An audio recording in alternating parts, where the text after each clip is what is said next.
Alhamdulillahi Rabbil Alamin wa bihi nasta'inuhu ala umuri dunya wa din wa ashhadu an la ilaha illallah Rabbul Alamin wa ashhadu anna Muhammadan abduhu wa rasuluhu shadiqul wa'dil amin. Allahumma salli ala Muhammadin wa ala alihi wa ashabihi wa man tabi'ahum bil huda ila yaumiddin.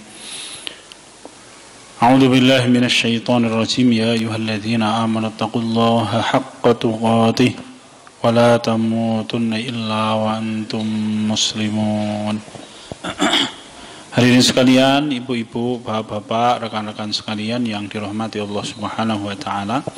Segala puji bagi Allah Subhanahu wa taala yang melimpahkan kita seluruh nikmat dunia dan nikmat akhirat. Kita memohon kepada Allah semoga kita mendapatkan kedua-duanya, terutama nikmat akhirat yang paling.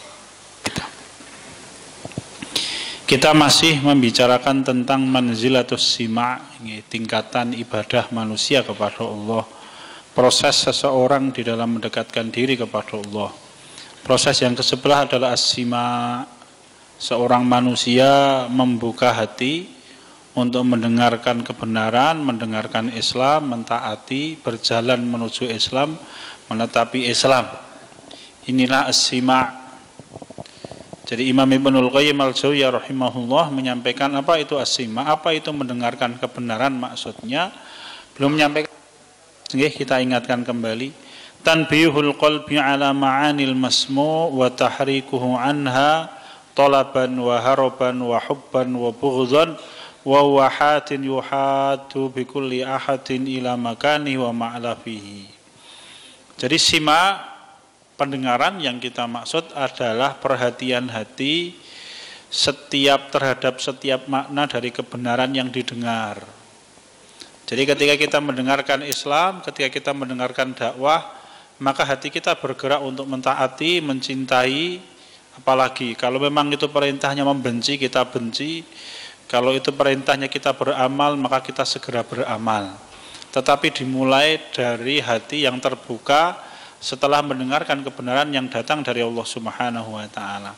Ini tanda kebaikan. Kita bicarakan kemarin wonten ing surat Al-Anfal, Allah taala menyampaikan, a'udzu billahi minasyaitonir rajim walau alimallahu fihim khairal la asma'ahum.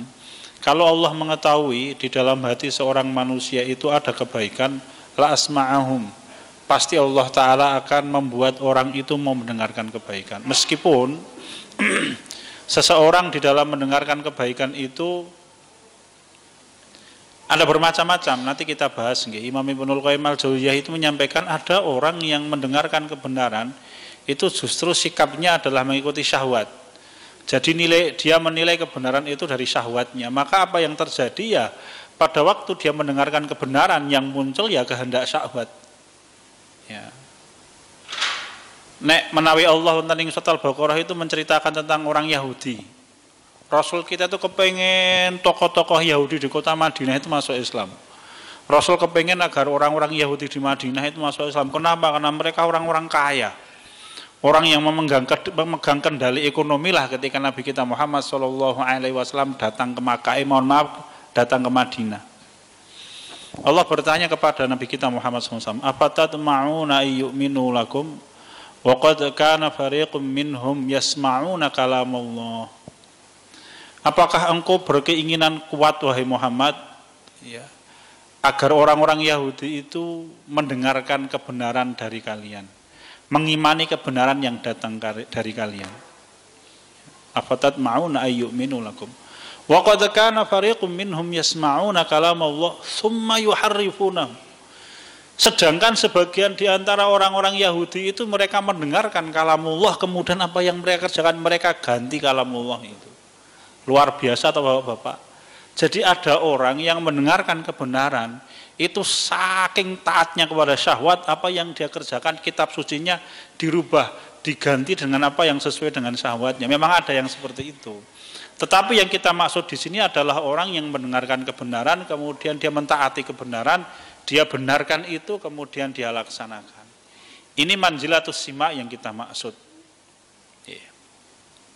Allah Ta'ala berfirman, ini yang kita sampaikan tadi, minal ladzina hadu yuharrifunal kalima amma mawadhi'ihi wa yaquluna sami'na wa 'asayna wasma' ghairu musmi'. Minal ladzina hadu, dan di antara orang-orang yang Yahudi itu yuharrifunal kalima amma mawadhi'ah, mereka mengganti sebagian di antara firman Allah dari kedudukannya. Wa yaquluna sami'na wa 'asaina, mereka mengatakan kami mendengar perintahmu tetapi kami bermaksiat dan kami tidak mau taat. Yuharrifunal kalima amma mawadhi'ihi, mereka merubah firman Allah sebagian dari kedudukannya yang benar. Itu terutama apa? Terutama sifat-sifat Nabi yang diceritakan oleh Allah cukup detail di dalam kitab Taurat. Jadi Nabi kita Muhammad SAW menikah, sifat-sifatnya, fisiknya, akhlaknya, perilakunya itu diceritakan oleh kitab Taurat. Tidak hanya cukup detail, sangat detail. Sampai dikisahkan oleh sahabat Yazid bin As radhiyallahu anhu. Beliau ini kakaknya sahabat Amr bin As radhiyallahu anhu. Suatu saat Yazid bin As radhiyallahu anhu punika diutus oleh Abu Bakar As-Siddiq radhiyallahu anhu untuk menemui Heraklius. Dikisahkan oleh Imam Ibnu Hisham di dalam Sirah Ibnu Hisham. Jadi ceritanya ibu-ibu apa? Oh ya, dikisahkan pula oleh Imam Ibnu Katsir wonten ing tafsir Qur'anul Azim. Imam Ibnu Katsir menceritakan kisah ini. Jadi Yazid bin As radhiyallahu anhu punika diutus oleh Abu Bakar As-Siddiq radhiyallahu anhu untuk menemui Heraklius. Waktu itu Rasul sudah wafat, penggantinya adalah Abu Bakar As-Siddiq radhiyallahu anhu. Tujuannya untuk apa? Untuk berdakwah. Diterima oleh Heraklius dengan baik karena memang Heraklius itu tahu kebenaran Islam. Bahkan dia pernah menawarkan kepada panglima-panglima perangnya. Heraklius itu mengatakan, wahai panglimaku, ketahuilah gunung-gunung di sekitar kalian ini akan lepas dari tangan kalian, kecuali kalian mau beriman dengan agama yang diikuti oleh orang-orang itu. Maksudnya siapa? Kaum muslimin. Maka panglima-panglima perangnya marah. Heraklius dihuyar dipateni. Akhirnya Heraklius ora sida masuk Islam. Sehingga pada waktu dia ditemui oleh utusan kaum muslimin, Heraklius menghormati betul. Kenapa? Karena dia tahu kaum muslimin itu umat yang dijanjikan oleh kitab suci mereka. Setelah 3 hari dijamu, kemudian oleh Heraklius, 2 utusan kaum muslimin, yang satu Yazid bin As, yang satu tidak disebutkan namanya di dalam kisah itu, diundang oleh Heraklius untuk bertemu dengannya. Langsung diajak oleh Heraklius untuk berjalan ke gudang-gudang perbendaharaan yang dia miliki. Kemudian Heraklius itu mulai satu persatu membuka kotak yang sebagian tersimpan di dalam gudang itu. Ya, di dalam kotak dibuka ada gambar seorang laki-laki. Ya, sahabat ini ditanya oleh Heraklius, kenalkah engkau Nabi ini? Siapa lelaki ini? Kami tidak kenal. Maka Heraklius mengatakan ini adalah Adam. Kemudian nanti ada gambar yang lain lagi. Di situ ada Nabi Nuh alaihissalam. Nanti di situ ada Nabi Ibrahim alaihissalam. Nanti di situ ada Nabi Isa alaihissalam. Kemudian yang paling akhir, Heraklius itu membuka satu kain sutra yang berwarna putih. Kemudian dijereng di depannya sahabat itu. Heraklius mengatakan, aku tahu engkau pasti mengenal lelaki ini. Ya. Siapa itu? Nabi kita Muhammad SAW. Jadi sampai Yazid bin As radhiyallahu anhu mengatakan gambar di dalam kain sutra itu mirip betul dengan Nabi kita Muhammad SAW. Ya, belum mengatakan ya kami kenal. Beliau adalah Nabi kami. Kemudian Yazid bin As menangis di depan gambar itu. Kenapa? Karena beliau teringat dengan Nabi kita Muhammad SAW yang sudah meninggal. Kemudian Yazid bin As itu gumun, tanya kepada Heraklius, kok kalian bisa menggambarkan Nabi kami pelak persis? Ya, dari mana itu? Ya dari kitab suci mereka hadirin. Dari kitab suci, orang-orang ahlul kitab itu menggambar wajah Nabi Muhammad persis, ya gambar itu ya wajahnya kanjeng Nabi kita Muhammad SAW. Kenapa? Karena memang Allah menyebutkannya detail di dalam kitab suci mereka. Lah kemudian oleh orang-orang Yahudi dirubah itu hadirin. Kenapa? Karena mereka kecewa, rupanya Nabi terakhir yang datang kepada mereka bukan keturunannya Nabi Ishaq alaihissalam, tetapi keturunannya Nabi Ismail alaihissalam. Kecewanya mereka menolak mentah-mentah untuk masuk Islam. Ya. Mereka mengatakan kami mendengar tetapi kami tidak menuruti. Ya, ini kata-kata sebenarnya kalau sebagian ulama tafsir menyampaikan ini hinaan untuk kanjeng Nabi kita Muhammad SAW. Nabi kita dilecehkan dengan ucapan itu. Iya mas, pokoknya saya dengarkanlah semua perintah panjenengan saya dengarkan dengan baik. Ning aku ra gelem taat. Nah, begitu kira-kira hadirin sekalian nasadhanillahu wa iyyakum. Ini keterangan dari para ulama tafsir. Ya, maknanya mereka mengatakan sami'na qaulaka wa asaina amraka. Kami mendengarkan perkataanmu tapi kami tidak mau mentaati. Nah, ini orang yang mana dia mendengarkan sesuatu dengan syahwatnya. Bayangkan loh Bapak, ada orang yang mendengarkan firman Allah tapi ketika mereka berpaling dari Allah sesaat saja mereka merubahnya. Ya. Jadi di dalam firman Allah Subhanahu wa taala yang pernah kita bahas kemarin. Yang pernah kita bicarakan, sekedap kita carikan. Jadi Allah Ta'ala punika menyebutkan tentang sifatnya orang-orang Yahudi, di mana orang Yahudi itu mereka adalah orang yang suka menyelewengkan kebenaran.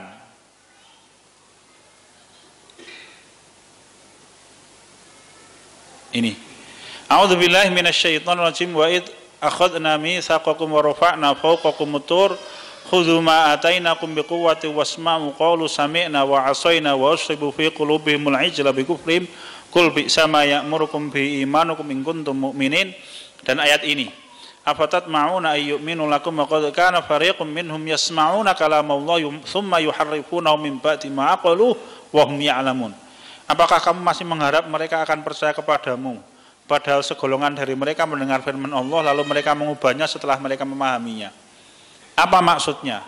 Imam Ibnu Katsir rahimahullah itu menyampaikan, kalau kita orang masuk akal nih orang yang beriman. Jadi Bapak, hadirin sekalian, suatu saat tokoh-tokoh Bani Israel itu mendatangi Nabi Musa alaihi salam. Karena tahu Nabi Musa alaihi salam itu diajak berbicara langsung oleh Allah Ta'ala di balik hijab. Maka kemudian tokoh-tokoh Bani Israel ini menyampaikan kepada Nabi Musa, wahai Musa, kami kepingin mendengar Anda bercakap-cakap dengan Allah. Ya. Maka kemudian Nabiullah Musa alaihissalam dikisahkan oleh Imam Ibnu Katsir dalam tafsir Ibnu Katsir, belum menyampaikan, maka Nabi Musa kemudian memohon kepada Allah Subhanahu wa taala. Agar apa? Agar orang-orang ini diizinkan untuk mendengar firman Allah Subhanahu wa taala. Diizinkan. Maka kemudian Allah Ta'ala memerintahkan Bani Israel itu, tokoh-tokohnya itu, ya, nanti kalau di dalam Al-Baqarah disebutkan jumlahnya 70 orang, itu untuk membersihkan diri mereka dari najis, bersuci, kemudian mereka berpuasa. Maka betul kemudian tokoh-tokoh Bani Israel itu kemudian mereka bersuci, membersihkan diri dari hadas besar pokoknya, ya. Setelah itu mereka berpuasa, lalu diajak oleh Nabi Musa alaihissalam untuk pergi ke Bukit Tur.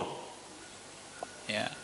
Begitu sampai di Bukit Tur, maka kemudian mereka berjalan naik, lalu mereka melihat gumpalan awan yang menutupi atas kepala mereka sangat tebal.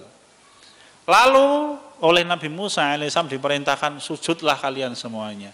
Maka kemudian seluruh tokoh Bani Israel ini, 70 orang tadi sujud seluruhnya. Begitu mereka sujud, maka mereka mendengar Allah Ta'ala. Allah berfirman itu mereka mendengar. Allah memerintahkan Nabi Musa untuk diajarkan kepada Bani Israel itu. Aku perintahkan mereka untuk begini, begini, begini, begini, begini. Begitu selesai urusannya, rampung, maka kemudian mereka pulang kembali ke rumah masing-masing. Tugasnya menyampaikan apa yang mereka dengar kepada umatnya. Begitu sampai di hadapan umatnya itu sebagian di antara tokoh-tokoh Bani Israel itu mengotak-atik firman Allah yang mereka dengar itu berbeda dengan apa yang diperintahkan oleh Allah kepada Nabi Musa alaihissalam. Edan tahu Bapak? Mereka baru saja mendengar Allah berfirman itu begitu sampai kepada umatnya, lain nyeritake beda tuh. Bertentangan jauh dari apa yang Allah sampaikan kepada Nabi Musa alaihissalam. Lah orang seperti ini kawit zaman Nabi Musa wis ana. Maka kalau hari ini Anda mendapatkan orang seperti itu, ojo kaget, Mas. Nggih, paling pol nek ora iso ngopo-opo dongake mawon, Mas. Ya. Jadi jangan kaget kalau hari ini model-model orang seperti itu tetap ada. Ya memang ada. Zamannya Nabi Musa saja begitu loh hadirin sekalian. Ya. Maka ini diingatkan oleh Allah di dalam Al-Quran agar jangan sampai kita mempunyai sifat yang sama dengan sifatnya Bani Israel. Kenapa? Akhirnya kemuliaan mereka dicabut oleh Allah Ta'ala dengan apa?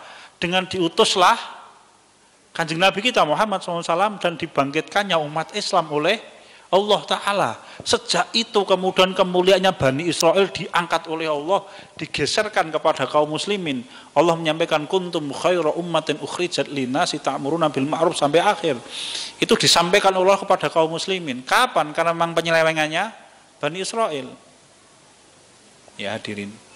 Jadi kalau ada seorang muslim kemudian dia dimuliakan oleh Allah lalu kemudian tidak bisa menjaga amanah agama, akan diangkat oleh Allah Subhanahu wa taala kemuliaan itu. Diberikan kepada orang lain. Kalau Nabi kita, bapak-bapak, ibu-ibu, hadirin sekalian rahimanallahu wa iyyakum, mengibaratkan orang Yahudi, orang Nasrani dan kita kaum muslimin itu seperti orang yang bekerja selama 1 hari. Ketika pagi hari Allah Ta'ala mengupah seseorang untuk bekerja sampai maghrib. Ditentukan gajinya. Maka dia bekerja sampai zuhur. Begitu sampai zuhur dia mengatakan saya tidak sanggup bekerja kembali. Ditahan oleh tuannya. Jangan begitu karena engkau nanti rugi, gajimu tidak engkau dapatkan. Dia mengatakan tidak mengapa, saya tidak sanggup, saya berhenti. Maka kemudian dia digantikan oleh orang kedua. Janjinya tuannya kalau engkau bekerja sampai maghrib maka engkau akan mendapatkan gaji penuh bekerja dari mulai pagi sampai sore hari. Maka orang ini bekerja sampai ngasar. Ketika ngasar dia mengatakan saya tidak sanggup. Diingatkan lagi oleh tuannya, jangan begitu, engkau tidak akan mendapatkan gajimu. Dia mengatakan buat nopo-nopo, tidak mengapa. Maka kemudian dia digantikan oleh orang yang ketiga. Dia berikan akad karena kemuliaan orang yang ketiga, kalau engkau bekerja sampai maghrib maka engkau akan mendapatkan gaji sehari penuh dikalikan 2 kali. Maka kemudian orang itu bekerja dari mulai ngasar sampai matahari tenggelam, maka dia mendapatkan gaji 2 kali. Ini peribaratannya antara orang Yahudi, orang Nasrani dan kaum muslimin. Orang Yahudi itu orang yang diberi kemuliaan oleh Allah. Bekerja mereka dari mulai terbit fajar sampai matahari di tengah-tengah. Kemudian mereka tidak menjaga amanah. Dilanjutkan oleh kelompok yang kedua. Sampai ngasar dia tidak sanggup menjaga amanah. Digantikan oleh kelompok yang ketiga yaitu kaum muslimin. Dia bekerja sampai maghrib dan bisa menjaga amanah. Maka bapak-bapak, ibu-ibu, di setiap zaman, ini perhatikan, dalam kondisi seburuk apapun, itu tetap akan ada di tengah-tengah kaum muslimin orang yang setia dengan agama Allah Subhanahu wa taala. Ya, ini jaminannya Allah Subhanahu wa taala. Lah, mugi-mugi kula panjenengan sami. Jadi dalam kondisi apapun, lha mbok dikuyo kaya ngopo, nggih to mbok disakiti seperti apa, dihinakan seperti apa, akan selalu ada sekelompok orang yang setia dengan agama Allah taala. Sampai tenggelamnya matahari. Kapan itu dino kiamat? Meskipun nanti sebelum kiamat Allah Ta'ala akan memuliakan Islam, sehingga tidak ada pintu rumah di dunia kecuali akan dimasuki oleh cahaya Islam, dan tidak ada satu jengkal tanah kecuali akan ditegakkan di tengah-tengahnya Islam. Engko sesuk saiki belum Bapak nggih. Ya, tetapi paling tidak kita termasuk orang yang di setiap zaman kita orang yang setia dengan Islam. Karena itu nas yang disampaikan oleh Allah Ta'ala dan Rasulnya hadirin sekalian. Berita seperti ini diingatkan oleh Allah supados kula panjenengan sami jangan sampai bersikap seperti sikapnya orang Yahudi. Loh, Bapak bayangkan loh, kemuliaannya orang Yahudi itu apa kata Allah Ta'ala?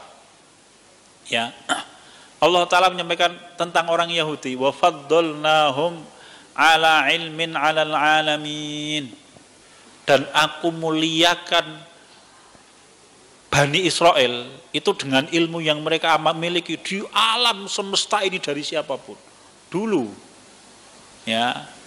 Tapi kemudian karena mereka tidak bisa menjaga amanah agama, dicabut oleh Allah Subhanahu wa taala. Ya, Bapak-bapak.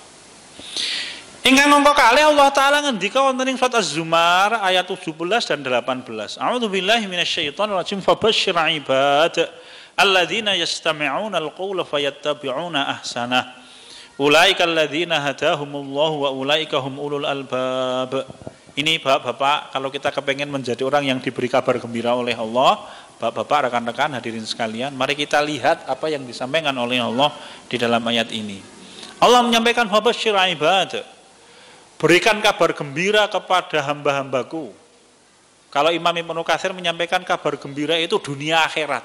Allah muliakan dunianya, Allah muliakan akhiratnya. Siapa itu orang yang Allah muliakan dunia akhiratnya? Alladzina yastami'una al-qawla fayattabi'una ahsanah. Yaitu orang yang mendengar semua perkataan tetapi dia ikuti yang paling baik. Paling baik ini kalau Imam Al-Qurtubi rahimahullah menyampaikan yang paling dekat dengan petunjuk Allah, yang paling lurus sebagaimana yang diajarkan oleh Allah Subhanahu wa taala, yang paling dekat dengan kebenaran yang diajarkan oleh Kanjeng Nabi kita Muhammad SAW. Itu orang yang beruntung. Jadi pada waktu dia mendengarkan komentar apapun, maka yang dia dengarkan adalah komentar yang paling sesuai dengan ajaran Allah Subhanahu wa taala. Kalau sebagian ulama ahlu tafsir memaknai alladzina yastami'una al-qawla fayattabi'una ahsanah, orang yang mendengarkan semua perkataan tetapi dia ikuti yang paling baik, itu mereka menyampaikan hum yastami'una al-Qur'an wa ghairuhu fayattabi'una al-Qur'an. Mereka orang yang mendengarkan pendapatnya Quran dan selain Quran, kemudian yang dia ikuti adalah yang sesuai dengan Al-Quran. Meskipun mungkin dianggap oleh manusia rodok piye Mas, ya Mas di kampung niki biasanya lenang wedok salaman ki ora apa-apa, meskipun udu anake, udu putune, udu simbahe ora apa-apa Mas. Kemudian ada seorang anak muda yang ketika bertemu dengan selain mahramnya perempuan atau wanita yang lawan jenis, kemudian dia menjaga diri untuk tidak bersalaman. Nek sapunika pun lumrah nggih, sudah banyak, tapi saya masih ingat zaman ketika SMP SMA dulu itu nek ana wong ngono kuwi wong sak RT mlirik kabeh Bapak iki. Sapa iki? Oh, kayak ora gelem gak didemok ae lho. Macem-macem kalau dulu. Betulan hadirin sekalian. Ya. Seorang mukmin yang diberi kabar gembira oleh Allah, meskipun dia akan mendapatkan begitu, dia mengikuti apa yang diajarkan oleh Allah Ta'ala dan Rasulnya. Tidak berhak seorang wanita, seorang laki-laki berlawanan jenis, bukan mahram kecuali menjauhkan diri, tidak boleh bersentuhan kulit. Bahkan Rasul kita menyampaikan lebih baik kepalanya dicoblos dengan menggunakan basi yang dibakar, kata Nabi kita Muhammad SAW. Ya, kenapa? Karena memang berat urusan itu di hadapan Allah. Ya pengecualiannya kalau panjenengan bertemu dengan wanita yang memang sudah tua banget, jiwewek, melaku wis tumuk-tumuk nggih Bapak nggih.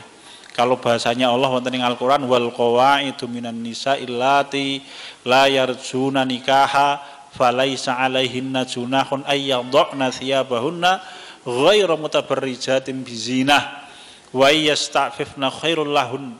Allah mengatakan wal qawaidu minan nisa, dan perempuan-perempuan yang sudah sepuh betul, allati la yarjuna nikahan, yang mereka sudah tidak punya lagi syahwat untuk berhubungan suami istri, bentuke wis ora apik njewek Bapak nggih, wis pokokan ngono kuwi nggih to, maka falaisa alaihinna junahun ayyadhna thiyabahunna ghairu mutabarrijatin bizinah, maka tidak mengapa mereka tidak lagi memakai kerudung.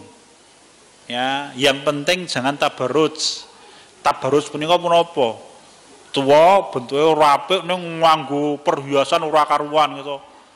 Walung 3 kilo, antung-antung setengah kilo, nganti bingung le mlaku misalkan.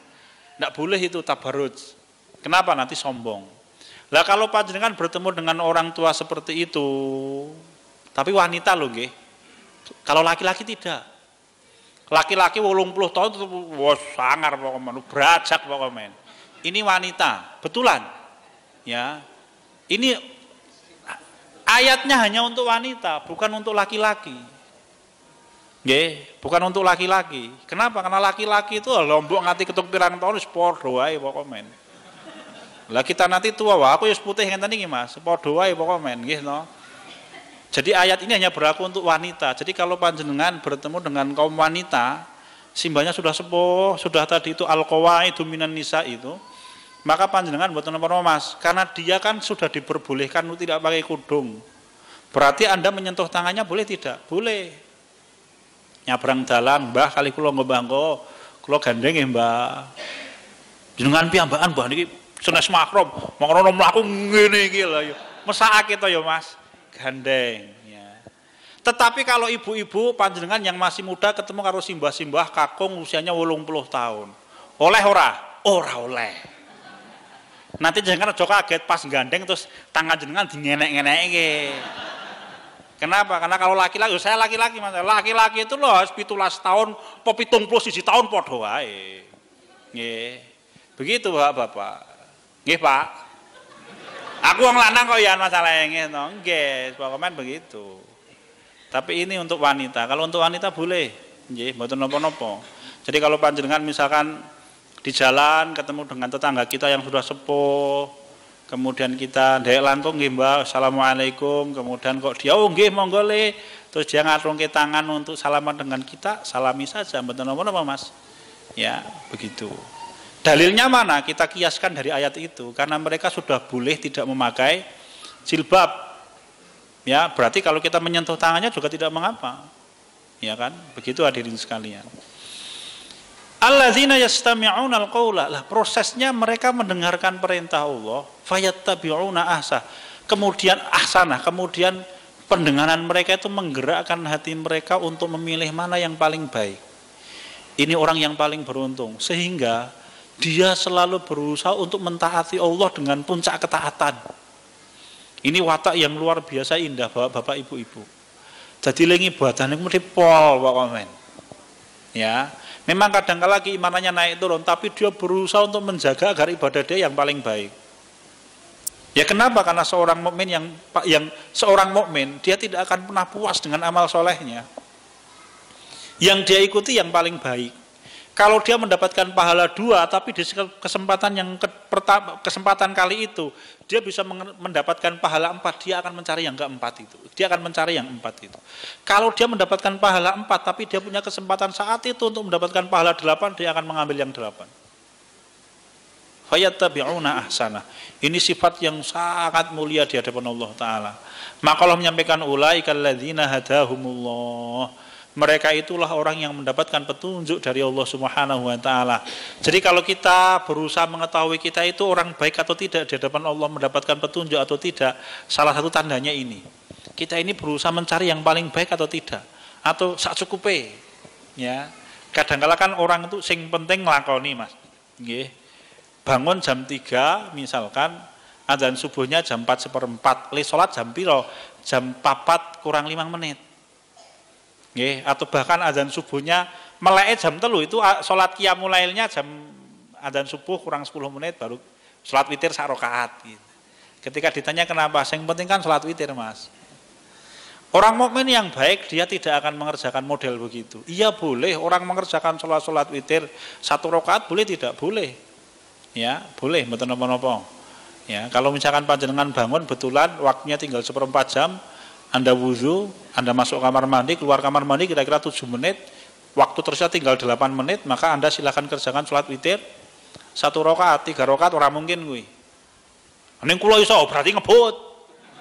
Ngebut ya, 7 menit atau 3 rakaat itu mending ngebut pokoknya Bapak nggih. Oh gludak-gluduk ora usuk. Kerjakan 1 rakaat, ya sudah.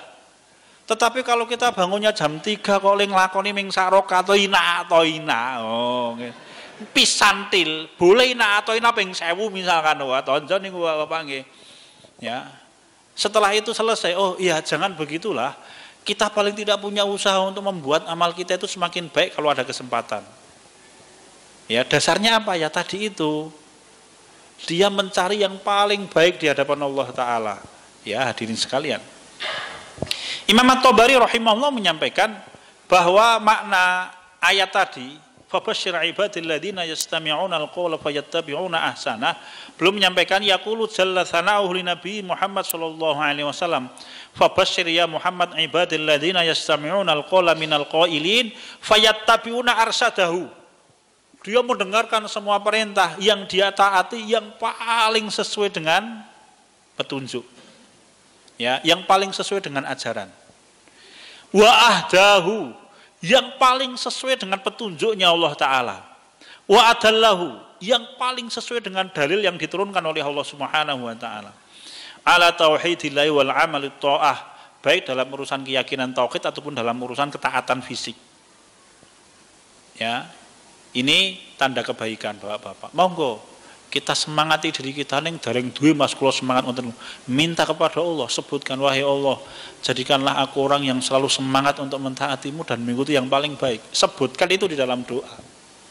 Misalkan Bapak, Ibu-ibu, rekan-rekan kita susah untuk sholat khusyuk, minta kepada Allah. Wahai Allah, jadikanlah sholatku khusyuk saat ini. Ngoten niku Bapak. Ya. Ning kula pun nanti ndonga kapan? 10 tahun kepungkur loh. Jenengan ki minimal sholat 1 hari 5 kali, kalau njaluk 10 tahun kepungkur. Ya setiap kali kita sholat.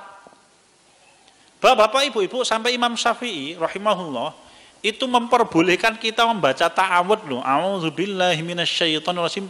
Setiap kali kita membaca surat Al-Fatihah di dalam sholat. Ada sebagian ulama berpendapat ta'awudznya hanya dibaca di depan. Tapi kalau Imam Syafi'i rahimahullah boleh kita membaca ta'awudz setiap kali baca Al-Fatihah di dalam sholat. Kenapa? Lah karena hantaman setan menggoda kita itu setiap saat.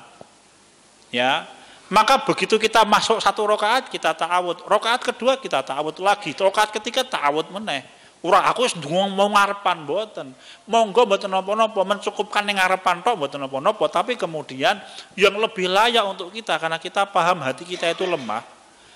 Yang bisa menguatkan hati kita hanya Allah, minta kepada Allah Ta'ala perlindungan. A'udzubillahi minasyaitonirrajim. Ya.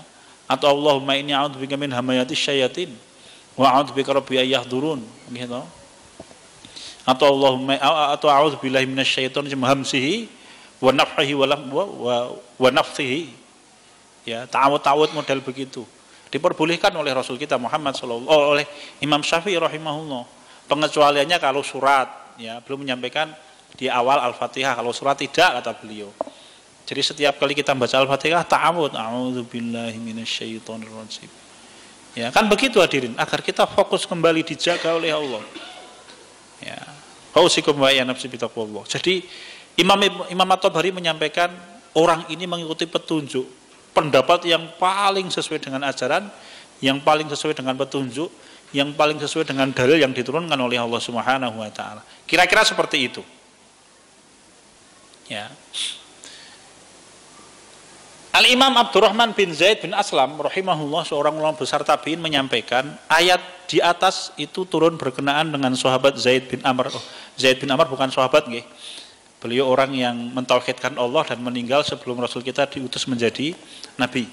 Abu Dzar Al-Ghifari radhiyallahu anhu, Salman Al-Farisi radhiyallahu, dan orang-orang selain mereka, di mana dalam keadaan jahiliyah pun mereka tidak mau menyekutukan Allah. Ya. Jadi Salman Al-Farisi itu ketika masa jahiliyah dia agamanya apa? Majusi. Tapi begitu dia melihat ahlul kitab, dia tertarik dengan ahlul kitab. Dia pindah, dia ikut ahlul kitab dan teman-temannya itu mentauhidkan Allah. Kan kisahnya terkenal nggih Salman ini. Jadi Salman itu punya 5 orang teman pendeta. Teman pertamanya rusak, tapi teman yang kedua, ketiga, keempat, kelima itu orangnya soleh. Ya, teman keduanya itu menjelang wafat mengatakan, wahai Salman, sesungguhnya orang yang meyakini tauhid, keyakinan seperti kita tidak banyak di dunia ini. Aku merasa aku sudah sangat dekat dengan kematian, tapi aku punya teman. Carilah temanku di kota itu. Maka dicari oleh Salman. Ketemu dengan temannya Salman yang ketiga, seorang pendeta yang sudah sepuh. Ya, Salman sampai mengatakan tidak ada orang yang lebih tekun di dalam sholat dan lebih zuhud kepada dunia dari teman-temannya ini. Ketika usianya sudah sangat sepuh, hampir wafat, dipanggillah Salman. Ya, maka pendeta itu mengatakan, wahai Salman, hari ini tidak banyak orang yang punya keyakinan seperti kita. Aku merasa aku sudah sangat dekat dengan kematian. Tapi aku punya teman. Ikutilah temaniku di kota itu. Dicari oleh Salman, ketemu lagi. Sama kata Salman, orangnya zuhud dan banyak beribadah, mentauhidkan Allah mereka. Ketika hampir wafat dia mengatakan perkataan yang sama. Tidak banyak orang yang punya keyakinan seperti kita. Aku merasa aku sudah sangat dekat dengan kematian. Tapi aku punya teman, carilah temanku di kota ini. Sampai akhirnya teman yang kelima. Jadi ada 4 orang pendeta yang soleh ini. Pendeta yang kelima Pada waktu menjelang wafat dia mengatakan, wahai Salman, aku merasa bahwa kematianku sudah sangat dekat. Tetapi ketahuilah wahai Salman, kedatangan Nabi yang dijanjikan oleh Allah untuk kita, Nabi terakhir, sudah sangat dekat. Carilah Nabi itu di kota, kemudian disebutkan ciri khasnya. Kotanya tandanya begini, begini, begini, begini. Golai oleh Salman ke Jazirah Arab, ketemu loh bapak-bapak. Meskipun Salman waktu itu dirampok, kemudian duadekke budak, nggih to. Ming begitu dibeli oleh orang Yahudi, dibuka sampai di kota Madinah, dia melihat langsung, loh ini kota yang dijanjikan oleh teman pendetanya itu. Rasul waktu itu belum sampai, sekitar 1 tahun kemudian baru Rasul kita hijrah ke Madinah. Demikian pula Abu Dzar Al-Ghifari dan Zaid bin Amr. Zaid bin Amr ini bapaknya dari sahabat Sa'id bin Zaid radhiyallahu anhu. Beliau ada seorang pengikut agama Ibrahim. Kalau Ibnu Hisham menyampaikan Zaid bin Amr ini tidak ikut Ahlul Kitab. Beda dengan Waraqah bin Naufal. Kalau Waraqah bin Naufal itu sama dengan Zaid bin Amr, tapi dia mengikuti Ahlul Kitab. Dia mentauhidkan Allah. Dia beribadah kepada Allah ming ora arti carane. Zaid bin Amr ini, dia ketika ditanya, engkau agamamu apa? Aku mengikuti agamanya Ibrahim. Zaid bin Amr ini setiap hari, kalau siang hari dia berdiri di halaman rumahnya, lajeng melihat ke langit. Kemudian Zaid bin Amr mengatakan, wahai Allah, kalau aku tahu cara beribadah kepadamu, pasti aku beribadah kepadamu. Tetapi aku tidak tahu caranya dos pundi. Zaid bin Amr itu kalau melihat orang-orang musyrikin Quraisy yang sedang menyembah berhala, ya, maka Zaid bin Amr mengatakan, ketahuilah nenek moyang kalian Ibrahim tidak beribadah begini ini. Maka dilempari batu oleh orang-orang musyrikin Quraisy. Hadirin, begitu hadirin sekalian, asadhanillah wa iyyakum. Ayat yang lain yang menyampaikan kepada kita tentang mendengarkan kebenaran disampaikan oleh Allah Ta'ala wonten ing surat Al-A'raf ayat 204. A'udzubillahi minasyaitonir rajim wa idza quri'al Qur'anu fastami'u lahu wa ansitu la'allakum turhamun, dan apabila dibacakan Al-Qur'an maka dengarkan baik-baik dan perhatikanlah dengan tenang agar kamu mendapatkan rahmat. Ya. Tujuannya apa kita mendengarkan bacaan Al-Qur'an ketika ada orang yang membaca Al-Qur'an, terutama ketika sholat loh nggih. Ketika sholat. Maka kalau panjenengan di kantor, lalu ada teman panjenengan yang nyetel murotal, Anda jangan mengatakan, Mas, ojo disetel ki murotal. Engko ndak aku kudu ngrungokke, ndak begitu. Maksudnya itu ketika sholat. Jadi kalau panjenengan di rumah nyetel murotal kok disambi karo umbah-umbah, disambi karo ngepel, boleh tidak? Boleh. Ini terutama ketika sholat. Nggih, maka nanti ayat-ayat hadis-hadisnya ketika sholat terutama, ya. Jadi tujuannya apa? I'dhaman wa ihtiraman, untuk mengagungkan dan memuliakan Al-Qur'an. Sehingga ketika kita sholat ada orang, imamnya membaca Quran, maksudnya apa yang kita kerjakan? Ya dengarkan bacaannya imam. Meskipun kalau panjenengan misalkan duduk di masjid, Anda lelah, istirahat, layah-layah, tiba-tiba panjenengan mendengar ada orang di samping panjenengan maos Al-Quran, terus jenengan perhatikan dengan seksama, dimaknai oleh ganjaran, memang mengikuti makna ayat ini secara umum loh nggih. Tetapi asbabun nuzulnya ayat ini terkait dengan urusan sholat, ya. Kita sebutkan dulu asbabun nuzulnya nggih, hadis-hadisnya yang lain kita bicarakan. Ini diriwayatkan dari sahabat Abdullah bin Mas'ud radhiyallahu anhu, belum menyampaikan kunna yusallimu ba'duna ala ba'din fis shalah, salamun ala fulan wa salamun ala fulan. Dulu kami ketika sholat itu biasa mengucapkan salam untuk teman-teman. Jadi kalau pas sholat tiba-tiba ada orang lain datang, mereka assalamualaikum. Gue neng pinggir ya, waalaikumsalam.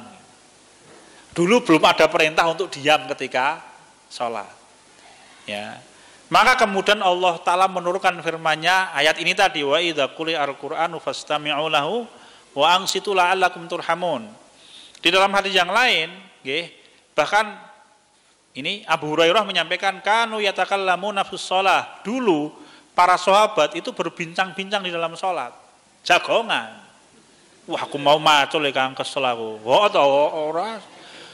Dulu boleh, Bapak. Tidak dilarang masalahnya. Sebagaimana kalau Anda pernah mendapatkan kisah ada seorang sahabat yang sedang minum khamr. Waktu itu memang khamr tidak diharamkan. Belum ada ayat innamal khamru wal maisir wal ansab wal azlam rijsun min amali syaitan. Maka Ali bin Abi Thalib ketika mengimami lemoco walik-walik. Kenapa? Waktu itu khamr belum haram. Sebagaimana ayat hadis ini, waktu itu belum ada perintah untuk mendengarkan tadi. Ya, firman Allah Ta'ala pun wa idza quri'al Qur'an fastami'u lahum wa ansitu la'allakum turhamun. Belum ada ayatnya. Maka para sahabat ketika salat jagongan. Ya, dan Rasul tidak melarang. Kenapa? Karena Rasul juga tahu belum ada perintah dari Allah. Ya takallamuna fi shalah, berbincang-bincang di dalam salat. Kalau Ibnu Mas'ud mengatakan salam, assalamualaikum mas, waalaikumsalam, monggo silakan sholat di samping saya. Karo ngene iki mas, imamnya yang ngarep. Zaman waktu itu ora popo, ya. Maka falamma tanazzalat hadhil ayah, dan ketika turun ayat ini wa idza quri'al qur'anu fastami'u lahu wa ansitu umiru bil insat, waktu itulah baru mereka diperintahkan untuk diam, dengarkan bacaannya imam. Bahkan Imam Ibnu Katsir rahimahullah menyampaikan ya baik ketika imamnya jahar ataupun imamnya sir. Ya. Ini pendapat yang disampaikan oleh Imam Ibnu Katsir rahimahullah. Ya. Sekarang Bapak Ibu-ibu punya sangat kulaturakan kurang 4 menit ada pertanyaan dari materi kita, saya persilahkan kalau ada yang bertanya Bapak-bapak. Masih ada 4 menit, monggo kalau ada pertanyaan dari materi kita atau dari yang terkait dengan materi kita, saya persilahkan. Materi masih banyak, kita cukupkan. Wonten pamrutan pirsa?